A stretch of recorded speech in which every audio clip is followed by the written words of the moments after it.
ကိုတနေ့တာရဲ့အချိန်လေးကိုဘလူတွေကုံဆုံးနေလဲဆိုတာသိကြတာသိကြနီးလက်လွယ်လေးဖုန်းမှာရှိရဲ့ screen time ကိုတွက်ကြည့်လိုက်အဲ့တော့လူတိုင်းဆင်းရဲချမ်းသာအယုတ်အလက်အမြတ်မရွေးလူမျိုးဘာသာမရွေးတရက်မှာ24နာရီဆိုတဲ့အချိန်ကိုရတယ်ကပ္ပတောင်ဝင်းရိုးစုံပဲသွားနေနေမြောက်ဝေရိုးစုံပဲသွားနေနေပဲအာဖရိကတိုက်ကလူဖြစ်ဖြစ်အာရှတိုက်ကလူဖြစ်ဖြစ်ဘသူဖြစ်ဖြစ်တနေ့မှာ24နာရီဆိုတာရတယ်ဟုတ်တယ်နော်အဲ့24နာရီကိုဘလူးတွေအသုံးချနေလဲခုနကပြောသလိုပဲ screen time ကိုသွားကြည့်ဒီဗီဒီယိုကဒီပုံမှန်အလုပ်လုပ်နေတဲ့သူတွေအလုပ်ပုံမှန်ရှိတဲ့သူတွေ9 to 5 job ရှိတဲ့သူတွေကိုတွေ့တော့မရည်ရွယ်ဘူးသူတို့ဆိုရင်တော့ screen time နေမယ်အခုရဲ့ phone screen time ကိုစစ်ကြည့်တော့တော်များများအနည်းဆုံး8နာရီလောက်ကတော့ screen time အနေနဲ့ရှိတယ်ဒါ average ပြောလိုက်တာပေါ့နော်အဲ့တော့24နာရီရဲ့3ပုံတစ်ပုံမှာဖုန်းသုံးရတဲ့ကုံစုံနေ8နာရီဒါတချို့တွေကပြောပဲတချို့တွေက social media နဲ့အလုပ်လုပ်ရတာပါညာဒီလူတွေမပါဘူးเนาะ24နာရီရဲ့3ပုံတစ်ပုံကဖုန်းကြီး8နာရီကဖုန်းကျင်နဲ့ကုံသွားပြီကျန်တဲ့8နာရီကအိတ်ချိန်ပဲဒါလူတယောက်ကတနေ့ကို8နာရီအိတ်ရတယ်9နာရီနဲ့8နာရီကြာအိတ်ရတယ်ကျန်းမာရေးအတွက်အိတ်ရတယ်ဒါဆိုတော့ကျန်တဲ့8နာရီကအိတ်ချိန်ပဲဒါ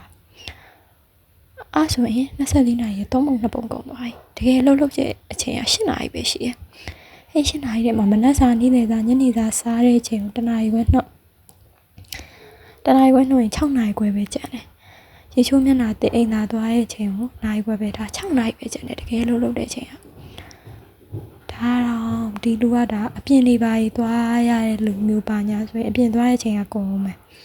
အဲ့တော့ပြောချင်တာတကယ်လှုပ်တဲ့ချိန်ကလူတယောက်မှာ24နာရီမှာ6နာရီပဲကျန်တယ်နောက်ဆုံးကြတော့ကိုကဟိုတိလိုက်ပဲနဲ့ဖြုံးနေတဲ့အချိန်လေးဘယ်လောက်တောင်ရှိနေပြီလဲဆိုတာစဉ်းစားကြည့်ပေါ့နော်ဂျပန်နေဘာလို့တူတယ်လဲဂျပန်နေဆိုရင်အချိန်ကိုအရန်လေးစားတယ်အချိန်ကိုတန်ဖိုးထားတယ်အချိန်ဆိုရင်တိကျမှကြိုက်တယ်ဘာလို့လဲဆိုတော့အချိန်ကရွှေပဲဆိုတာသူတို့ကလက်ခံထားတယ်အချိန်